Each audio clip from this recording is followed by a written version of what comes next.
Hello, welcome to everyone in this video. In this video, I want to discuss the question asked in GATE 2020 in physics. This is the part 3 of this series where we discuss question number 20 to 28. If you want to watch previous lecture, you can go through the description box, link are given there. So let's start today's question. Question number 20 is to 80, which are the multiple selected question carries 1 mark, which is wrong answer is 1/3. Okay, so there is a multiple selected question MCQ type. So here the question says the op-amp based on negative feedback non-inverting amplifier, which of the following statement is true? In case of this non-inverting amplifier of an op-amp, this is the closed loop gain is like that. When the open loop gain, that is the feedback element, is not present here, so this becomes infinite. If this is disconnected, the resistance of R2 will be infinite. So if this will be infinite, the gain will be also infinite. So open loop gain is larger than closed loop gain. So option A is the correct. So and the bandwidth is not true here. The closed loop band width will be larger than this. So option B is the incorrect. And input impedance is high in case of closed loop gain, and output impedance is low.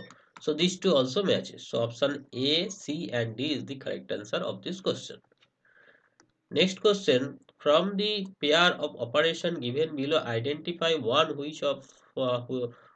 which commute, where L and J corresponding to orbital angular momentum and total angular momentum. Here L is the orbital angular momentum and J is the total angular momentum. Okay, so here this property of the total angular momentum is like that. If these are the I and J, this will be becomes epsilon ijk. This epsilon function, which is in the same order, will be positive. In the different order, this will becomes -1. Okay, so this is so from here you can easily say that this one is commutated. Option B is the correct answer, and as well this option A and D also satisfy, that is 3 is to also commute. So option A, B, D is the correct answer of this question. Next question, for normal Zeeman effect parallel and perpendicular to the magnetic field to an atom, which of the following statement are true? When we say in the parallel, so there will be two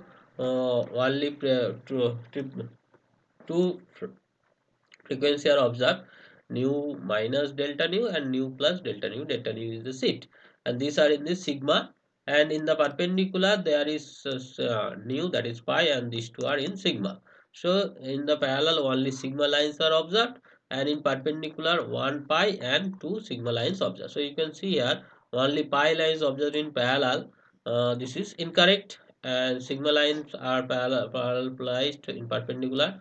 Correct. Pi lines are polarized perpendicularly. Pi is arises there, and only sigma lines in parallel. So option B, C, and D is the correct answer. Next question. Pauli spin matrix. You know this Pauli spin matrix, sigma A1, sigma 2, sigma 3. If you just product these two things, you will be get this one. In the opposite, you will be get this one. If you add it 2i, and if you subtract 2i, and if you add it, this becomes 0. So option B and D is the correct one among these four options. So option B and D is the answer of this question. For refractive index, n equals to, there is real part and this is imaginary part. Which of the following statement is correct?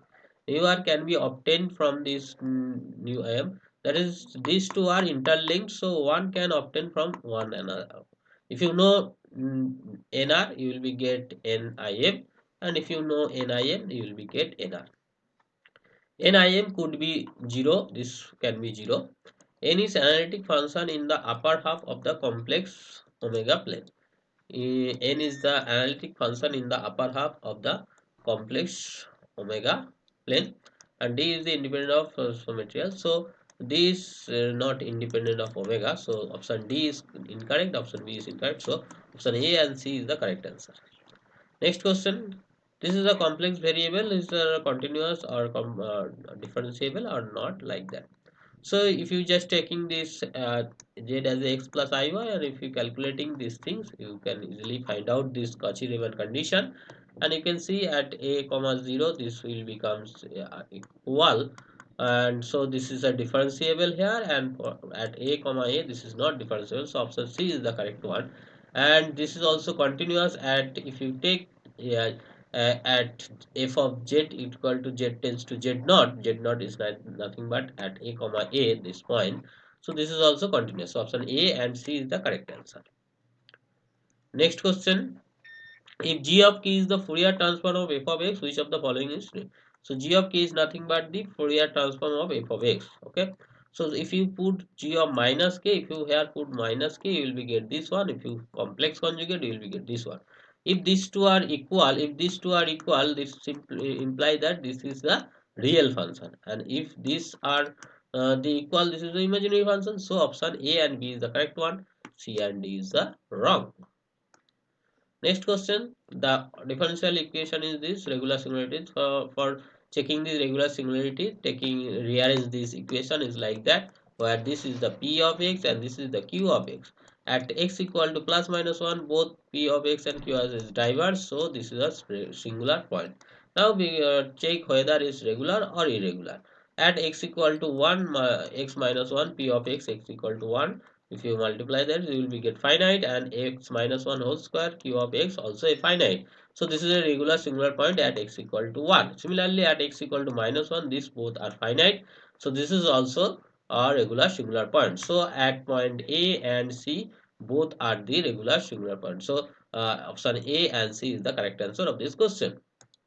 Next question: for bipolar junction transistor, which of statement is true? In case of bipolar transistor, you know that is the doping concentration of emitter is greater than doping concentration of collector, and then doping concentration of base. And the width of the collector is greater than the that of emitter, and then that of the base. So doping concentration of emitter is more than the doping concentration of base and collector. So this is option A is the correct one.